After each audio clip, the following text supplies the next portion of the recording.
There was a meme on social media, and it said, "You lost her when you made her feel like you didn't care." Of course, this was directed toward a hypothetical male audience. The theory being that a man loses a relationship whenever he stops caring about his wife or girlfriend, right? So if you're a guy, you make her feel that she isn't loved, that's when you lose the relationship. And I suppose there is some truth in that, in the sense that if you don't act loving and you don't make people feel valued, you're going to push them away. That's not really a surprise. But I also thought that was kind of interesting, because the same basic mechanic could be used to say that she lost the guy whenever she did things that made him feel like she wasn't worth being cared about. Like, you could say that too, right? The point is, what I'm getting at with this is, it got me to thinking about how the relationship in that particular hypothetical situation, that relationship doesn't end because somebody didn't feel like they were loved or cared about. It didn't end because of what one person made someone else feel. It ended because somebody decided they were going to walk out the door. And if we were going to compare this to MMOs or gaming, there's a really great correlation there, because there's a lot of people who will go from one game to another. People who play a MMO for a while and then they quit.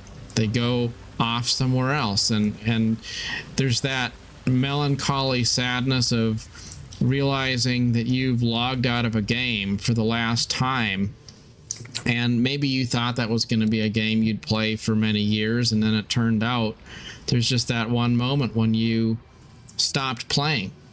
You logged out, you quit.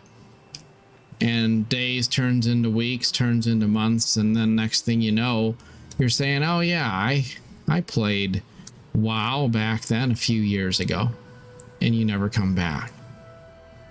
And people will rage about the game itself, and they'll say it was the game's fault because the devs did this, or the game was designed poorly, the mechanics weren't good, the combat wasn't good, the cash shop was too aggressive, whatever it might be.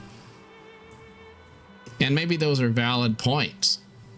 But the reality is, you quit when you logged off and you didn't come back. That's what ended your experience in that game. And I'll tell you, I don't think World of Warcraft is the best game ever. I don't think it's that great, because when I have tried it out, I wasn't all that impressed with it.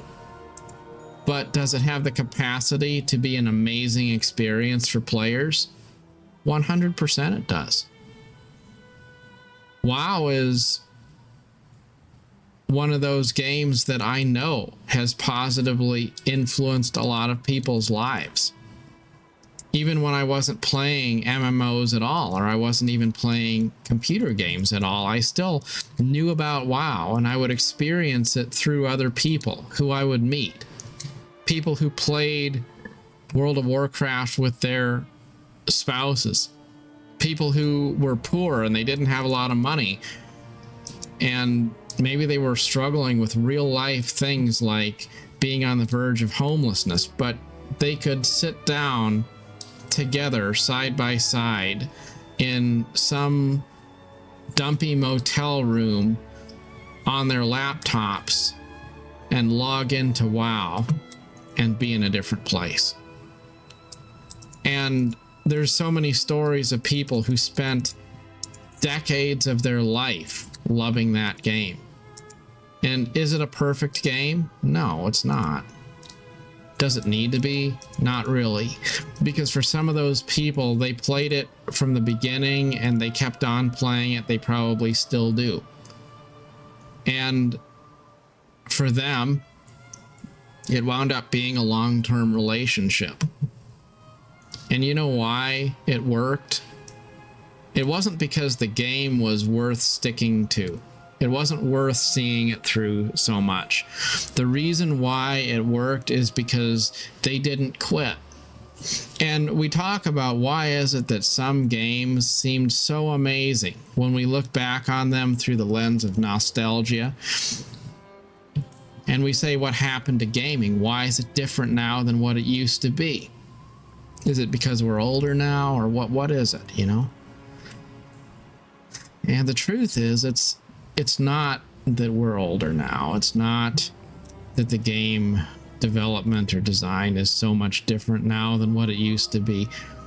All it really is that there was a time when there was less noise, when you had to make things work. And a game didn't have to be perfect because you didn't have a lot of options. There wasn't a huge list of different ones to try out. There wasn't that easy out to where you could just uninstall and install a different one real quick and pivot from one game into another one and then leave the other one behind. You were kind of stuck to it because when you had Windows 3.1 and DOS and all of that, when software meant going to the computer store and then installing things off of a small stack of 3 1/4 floppy disks, that was a different time. It was a different era, and life went by slower. And we see it in modern times that real life relationships are more disposable, discardable today than they probably ever have been in the past, because people feel like they have an abundance of options. It's so easy to just say, that game didn't live up to my expectations, so I think I'll uninstall it and move on to the next one. And we do that with people too. We do that with so many things. And I'm not trying to say that there isn't a time and a place for talking about mechanics that aren't good or things that are wrong with a game or with a relationship. But there's something to be said for sticking to something, for saying, I'm going to keep on playing this just because that's what I do.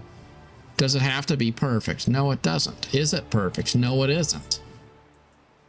And yet it becomes more meaningful the more you put into it.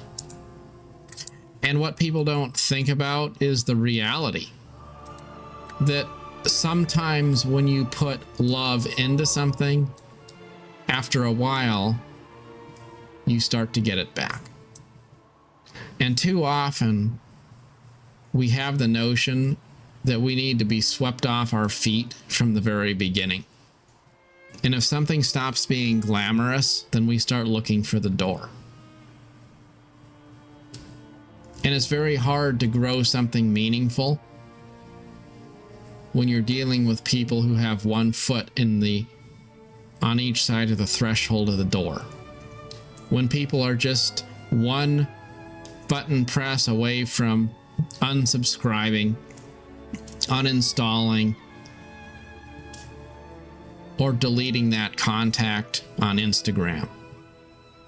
Life well lived is filled with things that span decades and span generations. The things that really matter aren't the things that are perfect. They're the things that we stick with through thick and thin. Because when we look back on them, we don't just see the things themselves. We also see a reflection of ourselves in them. And when we look back on something that we have been true to for a very long time, part of what we like about it is the monument of our own commitment. We like being able to say that we have stood the test of time. So maybe next time you're tempted to be frustrated with a relationship that's not perfect, or maybe you're tempted to be frustrated with a game that's not perfect,